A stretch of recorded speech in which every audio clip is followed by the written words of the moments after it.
Now, if you want to work efficiently on Microsoft Word, the best way to do this is recording a macro. So it simply records all the tasks that you perform. It watches you do the things, and then it can easily repeat that monotonous process that you need to do over and over again. You don't need to do that every single time. Just record the macro once. It will record all the tasks you perform for a particular thing. Let's say you created a table, you formatted that table, you adjusted the font size, and then whenever you want to repeat the process, you can just play the macro and it will do the job for you. So let's see some examples. First of all, let's create some sample data here. As we can see, we are on the blank sheet right now. So let's quickly insert some data. I'll write equals to lorem here. Just open the bracket and close and hit enter. It will automatically create some data for you. What we can also do is, if you want some more data to be inserted, use the rand function. Equals to rand. Just open and close the bracket and hit enter. It will generate some data for you. But if you want to specify how many paragraphs do we want, we can specify that as well.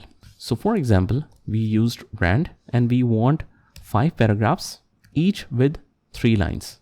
Close the bracket and hit enter. Now we can see that each of these paragraphs are approximately of 3 lines, and it has inserted 5 paragraphs.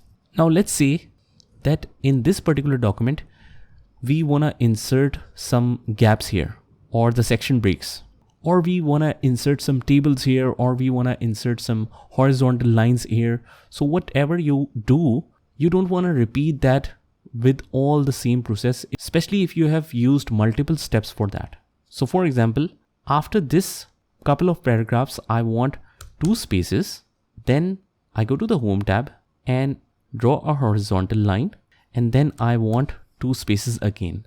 Now this is the whole process that whenever you want this type of line, you need to do it by yourself, right? But if we record a macro for this, what it can do is it can record all of the steps and then repeat whenever you want it. And you can simply execute it with a simple shortcut. So we need a developer tab for that. So if your developer tab is disabled, you can just go to any menu and just go to a white space and right click here and click on customize ribbon. Now it will directly take you to this particular area where the developer tab is here, but it might be unchecked. So just check this and click OK. And now we can see the developer tab. Here we have the Visual Basics and macros. So let's record a macro and do this step again, but this time by recording a macro. So for example, this is the normal space. I recorded a macro, and let's say this is for spacing. We can assign a button to it, but that button we need to create and assign with a shape or something like that. So it might be better if you use the keyboard shortcut. So let's click here. Now anything which is already there, when we press that shortcut or write it here, just hold the control key and let's say control S is the shortcut. So as soon as I press control S, it will be shown here that it's already assigned to a file save. So let's try something else. Control C, it's assigned to copy. So we need a combination of keys. So for example, Control Shift and Q. So it's already assigned to a symbol font, but we don't use that very often. So we can use this. Now guys, if you want to apply this current key on every document, we can keep it to normal. Otherwise you can assign it to a particular document like this one. So let's assign to a normal, click on assign, close this. And then it seems like nothing has happened, but we can see the cursor sign has a cassette with it. That means it's recording. You can see here as well in the developer tab, we have stop recording option. That means something is recording. So what is recording? Whatever you are doing on the document. So for example, I put 2 spaces, then I went to the home tab, then I went to the borders and inserted a horizontal line. Now whenever we want to repeat this process after this activity, just go to the developer tab and just stop recording. Now whenever we want to repeat that, we can just simply go to any area. For example, after this one, we want that. So it will automatically insert the 2 spaces, then put a line and then again 2 spaces. So what was the shortcut for that? Control Shift and U. So we can see that it automatically follows all the procedure. Similarly, let's say that we want to insert a new table, right? So let's say I want to insert table, but I don't want to record giving spaces kind of step in the recording. I'll choose my space and then it will simply insert the table. So what I will do, I will only start recording when we have chosen our space and just want to insert the table.